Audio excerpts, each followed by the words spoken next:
Hey, welcome. So today, we're going to be detectives. Seriously, we're on a mission to solve one of the biggest mysteries out there.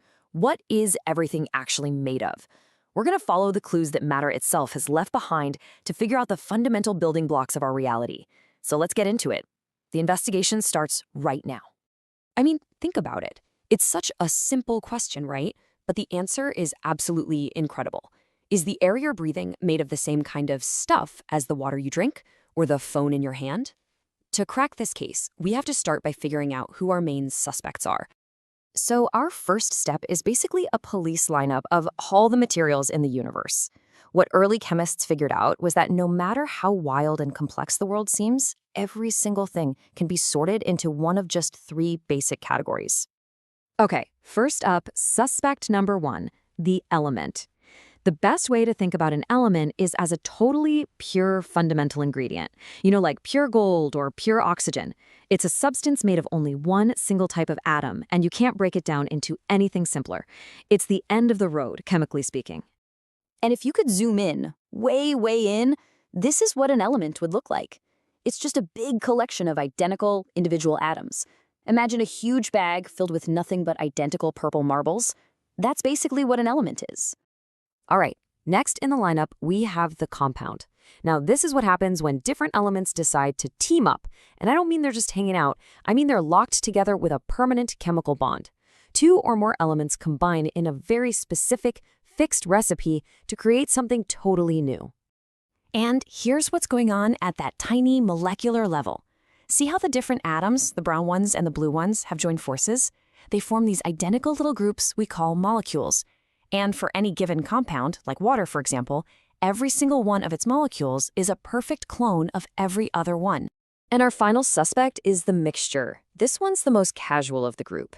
With a mixture, you have different elements or compounds that are just sharing the same space.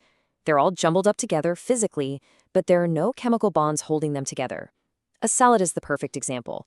You've got tomatoes, lettuce, cucumbers all in one bowl, but a tomato is still a tomato. And you can really see it here.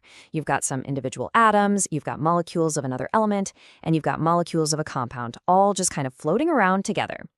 They're mixed for sure, but they haven't actually changed. You could, theoretically, just go in and pick them all apart again. Okay, so we've got our suspects: elements, compounds, and mixtures. But here's where it gets really interesting. Early chemists started to notice that these things didn't just behave randomly. Nope, they followed a strict set of rules, almost like mysterious clues left behind at a crime scene. Clue number one is the law of mass conservation, and this one is a really big deal. It basically says you can't just create matter out of thin air, and you can't make it disappear. Think about burning a log. It looks like it's vanishing, right? Turning into ash. But if you could capture and weigh everything, the ash, the smoke, all the gases, it would add up to the exact same mass as the original log, plus the oxygen it used. The total amount of stuff never changes. Clue number two is the law of definite composition. What this means is that any specific compound, like water or salt or whatever, always has the exact same recipe by mass. It doesn't matter if you find it here on Earth or on a meteorite from Mars, its chemical makeup is absolutely fixed. And this is just a fantastic example. On one side, you have an ancient marble statue, carved by people thousands of years ago. On the other, you have a piece of coral, grown by a tiny little animal in the ocean. I mean, they couldn't seem more different, right? And yet, chemically, they are the exact same stuff: calcium carbonate. Their fundamental recipe is identical. So yeah, whether it's from that ancient statue or the modern coral, if you break down calcium carbonate, you get the same result every single time. 40% of its mass comes from calcium, 12% from carbon, and 48% from oxygen. Always. That recipe is totally locked in. Now for our third and final clue. This one's a little more subtle, but it's super important. It's the law of multiple proportions. It says that when two elements can get together to make more than one kind of compound, they do it in these really clean, simple steps. For example, carbon and oxygen can make carbon monoxide, or they can make carbon dioxide.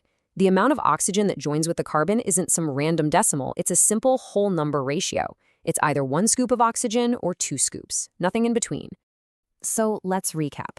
We've got our clues. Mass is always conserved, compounds have fixed recipes, and when elements make multiple compounds, they do it in simple whole number ratios. For a long time, scientists knew these rules, but they didn't know why. And then a guy named John Dalton came along with a single brilliant theory that explained everything. The case was about to be cracked wide open.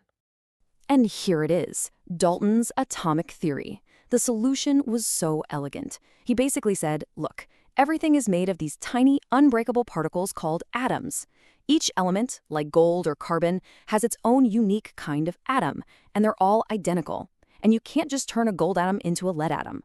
Most importantly, he said compounds are just what you get when these atoms combine in simple, whole number ratios. This one idea explained everything. So how did it solve the mystery? Well, let's take the clues one by one. Remember the law of mass conservation? If chemical reactions are just atoms rearranging themselves, like swapping dance partners, and the atoms themselves can't be created or destroyed, then of course the total mass has to stay the same. You start and end with the same pile of atoms. It just makes sense. Clue 1, solved. Okay, what about the fixed recipes? The law of definite composition. Well, Dalton's theory says that to make a specific compound, you always have to combine atoms in the same specific ratio. Water is always 2 hydrogen atoms for every 1 oxygen atom. And since each type of atom has its own fixed mass, the overall mass ratio of the compound will always be the same. Clue 2, solved. And that final, tricky clue? The law of multiple proportions.